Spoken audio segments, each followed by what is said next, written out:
In this video, we're going to take a look at function notation.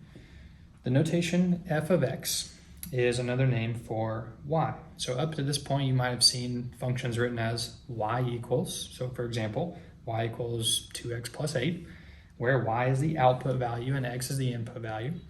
So if f is a function, so function notation is a good way to name functions. So when we get into graphing more than one function at a time, it's a lot easier to distinguish between functions when we're discussing it in class. So if f is a function and x is in its domain, then f of x represents the output of f corresponding to the input x. And letters other than f can be used to name a function such as g or h. So notice how I read that f of x. So if we had g, it would be g of x or h of x. That's how you would read that, okay?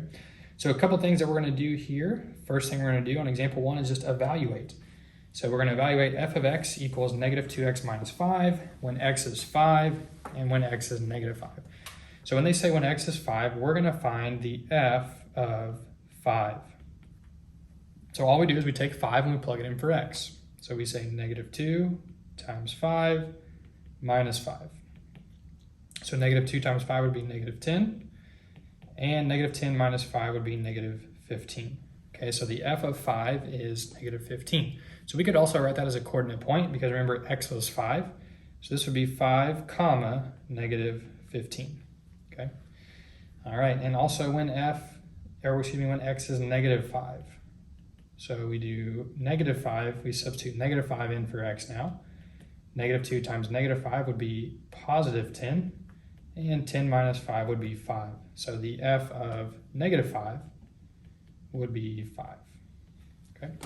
So in this case, x is represented by the number they wanted us to plug in, 5. And our y value is the output value or the result we got from substituting negative 5 or positive 5 in for x. Okay, so a lot of times this f of x symbol right here just takes the place of y or the output value. Okay. All right, let's interpret a little bit. So example 2 says we're going to let g of t be the outside temperature in degrees Fahrenheit t hours after 1 p.m. Explain the meaning of each statement. So g of t, so t represents hours after 1 p.m. So we look at A, excuse me, g of 0. So x, or excuse me, in this case, t is 0. So that's 0 hours after 1 p.m. So this just means at 1 p.m., the temperature is 82 degrees. That's all that means.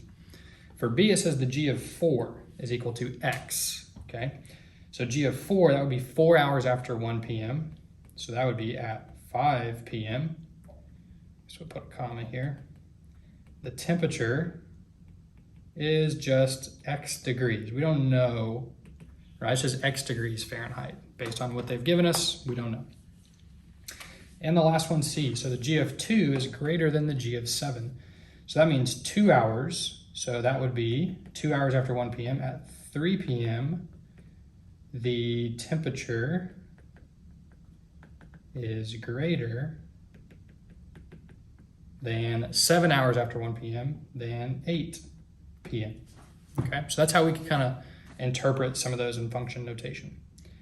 All right, the last example that we're going to look at says for g of x is equal to 4x plus 6, find the value of x for which g of x equals 18. So on example 1, they gave us x and we found y, or we found f of x. Well, in this case, they are giving us g of x, they are giving us our output value, and we want to find the input value.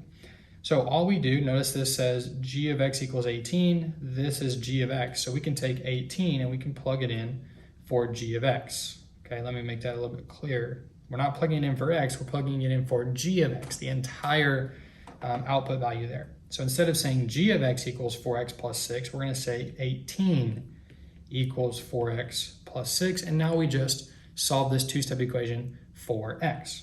So we subtract 6, we get 12 is equal to 4x, we divide both sides by 4, and we get x equals 3. So that's a little bit of an introduction into function notation.